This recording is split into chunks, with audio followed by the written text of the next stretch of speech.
feeling a little bit like things are out of control or uncertain, there's a lot of tension in the air these days. So we've got 3 things to get you creating and get your health feeling a little bit more grounded. And I can't wait to share those with you next.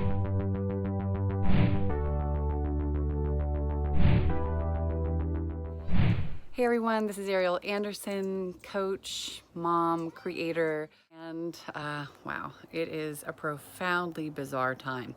But I'm still creating for you because I know while we've got this madness of the lockdown for everyone, though some are still out, as you can hear,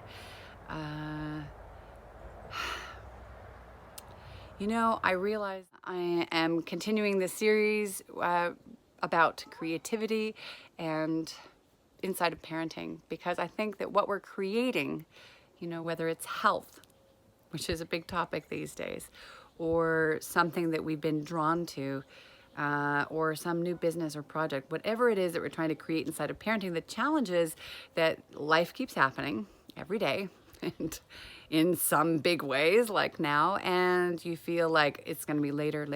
And the truth is that you don't have to know all the details. And we've been talking about making space for your thing and creating in a way, figuring out what your priority is and then getting to it. Yes, you did, baby. Like now. My daughter just found me in the yard doing this for you guys. So I realize that not all of you might have any clue as to what you need to do, what you want to do, what your soul desire is. And that's okay. You don't have to know what your thing is. In fact, I think that's a big struggle for many of us in different moments in time.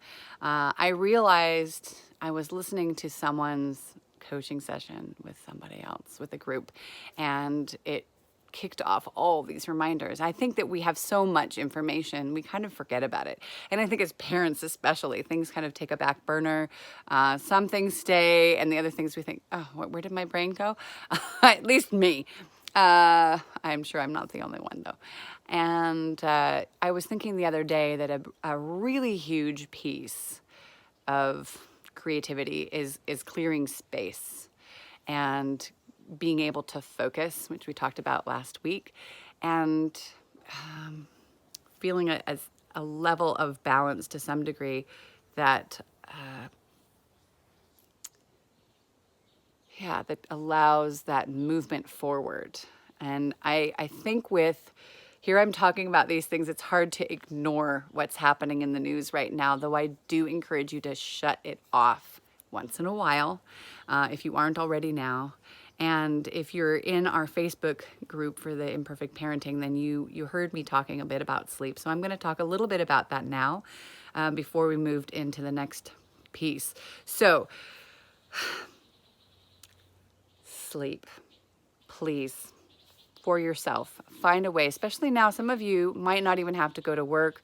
The kids aren't in school, and the schedules have changed, and it's going to be like this for 2 weeks to a month, maybe more. We don't know. So I encourage you to use this time to recharge your batteries and find a way to sleep more. So the first thing is go to bed earlier and sleep longer and better. And the first thing you might do, I just said first thing, but another thing you can do is to turn off any screens. I know it's so hard. I catch up in bed as well. There's like things you want to do, but I really encourage you, when you feel that exhaustion, before you kick into your next wave of energy, which can come when you look at the screen, it sort of, stimulates you, and then it's harder to go to sleep and harder to have sort of restful sleep if you've been thinking too much about, the finances and the news and what's going on and what do we do next and how am I going to educate my kids. There's so much going on right now.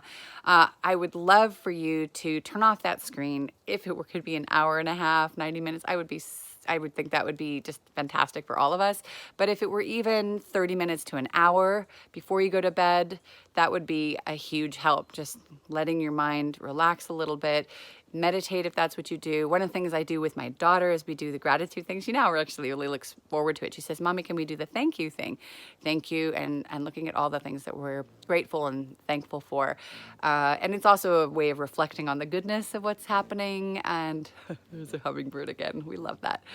Right. So that kind of calms the mind, reminds us of the good things, the positivity, gets our body vibrating in a good way.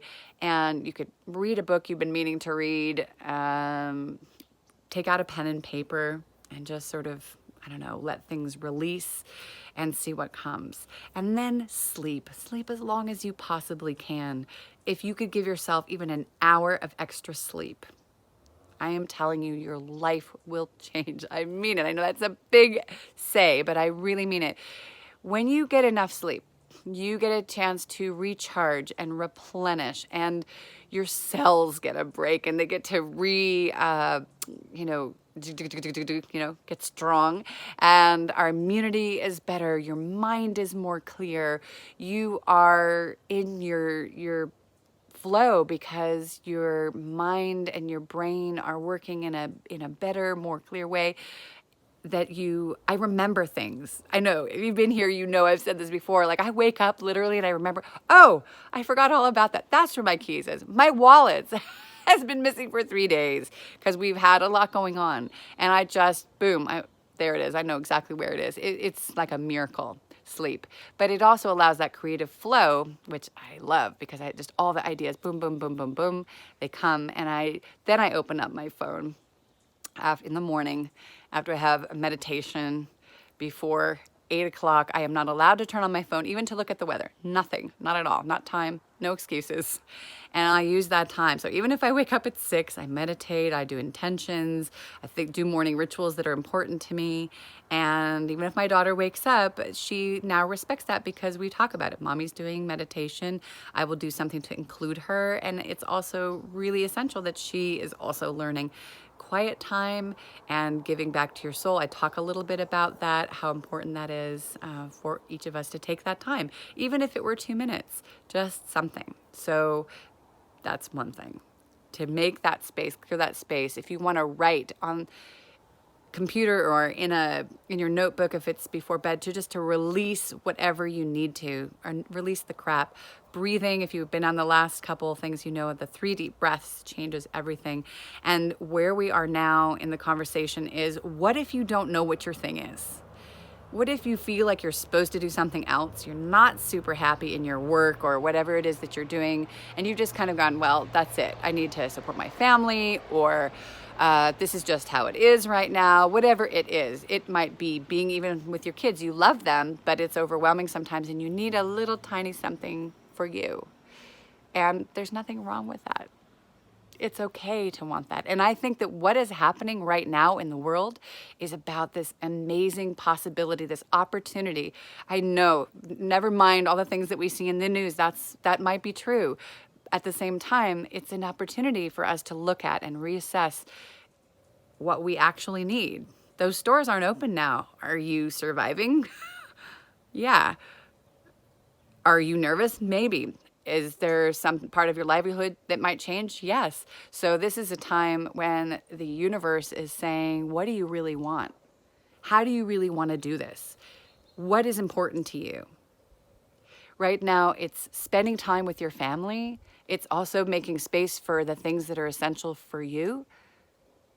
It's taking care of your body. It's, spraying with that lavender to feel good, to also relax. It's about the sleep. It's about getting clarity, and it's about creating. Now is this, how often are you going to have a time when the earth goes silent to some degree? Well, unless you turn on the news. But the streets are quieter. There's an energy calming that allows you to have a possibility of creating what it is that you need. There's this opening, and we get little moments of this where we feel something coming in and we might forget to write it down and we think, crap, what was that? But now is a time when there's more opening. And yes, your kids might be home, but this is the most important moment, is to realize, like, okay, how often am I going to get this? Let's find a way to move through this and and find the thing. So if you don't know the thing, then I would bring you to that all so incredibly, I'm closing my eyes so that I can focus because my husband's walking back and forth with bikes, to come back to yourself. And in so doing, you will be creating that space that we talked about in previous videos to let things come in. And that comes back to those 3 things that I talked about that we were going to get you creating and healthier. So here's the thing. When we are creating and you're in your vibe, and it's like when you're in love and it's like everything's sparkling and the universe hears that and your body is electrified and it's healthier. This is why I talked about creativity and health. They are so interconnected. So those 3 things. The first one was boundaries, right? Which you saw even an example here in this video. I thought I had put really clear boundaries that I was going to be creating right now. But then in reflection, when my husband came through the gate and my daughter came outside, I wasn't angry. I realized I was more frustrated with myself that I realized that I hadn't made the boundaries clear enough. So really reflecting on how we could do it better. So in reflecting, I immediately thought, okay, so I could have put a sign on the gate because I didn't know exactly when my husband was going to be back from his ride. And I could have just put, filming in session. Not a hard thing to do. I just didn't even think of it. Second was that I could have told my daughter, okay, here's blocks time, like I did today, right now. I put Alexa on and I said, when the alarm goes off, mommy's going to come back inside and you can play blocks right now and you can create and do whatever you want with these things here on the carpet. And grandma's there, doing her thing. So it all works out. And look, it's more silent. Woo-hoo-hoo. So that's just for this period now. So anyway, that's 1. 2, it is just allowing and stay open. You don't have to figure it all out. We waste so much time trying to predict and control, as I mentioned earlier, right? Just stay open. Say, I want that thing that I'm meant to do that will feel the way I feel right now or the way I want to feel, and think and feel with all your senses what it is that you want to feel in your life, how you want to feel in your life, and just stay open. That is enough. That is enough. Staying open. And 3, and very key for not only creating and finding clarity, but also for health, I know, you know it, it's sleep. And sleep is just, it's this magical, magical thing that when you sleep, things get clear. Your body resets and it feels so good. So if you can just do those 3 things, allow your body to rejuvenate and your brain to have a clearer way, your heart, your soul to feel settled, then everything can be great. And that is wonderful. So that's what you need to do. And we'll see you next time.